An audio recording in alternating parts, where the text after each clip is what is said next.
இந்த படத்தோட டைரக்டர் வெத்தல குண்டு வெங்கடாச்சலம் சொல்றேன். Tune okay. தாலாலே தல்லல்லே.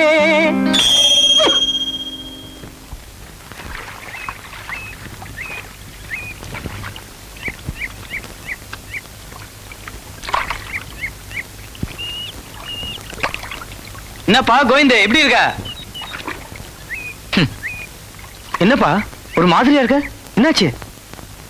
ஒண்ணும் இல்ல, வர வர எனக்கு வாழ்க்கையே வெறுத்து போச்சு. ஒரே சோகமா இருக்கு. அப்படி என்னப்பா உனக்கு சோகம்? உன்னால எனக்கு ஒரு ஸ்பெஷல் மீல்ஸ் வாங்கி கொடுக்க முடியுமா? முடியாது. Limited meals? Sorry. At least idli vada? Impossible. ஒரு சிங்கிள் டீ?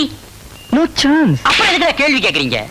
என் வாழ்க்கை இதுல 1000 சோகம் இருக்கும், இல்லாம இருக்கும். அத கேட்க நீ யாரடா? ஒரு சிங்கிள் டீ வாங்கி கொடுக்க வக்கு இல்ல, நீ எல்லாம் இங்கிலீஷ்ல விசாரிக்கிறியா?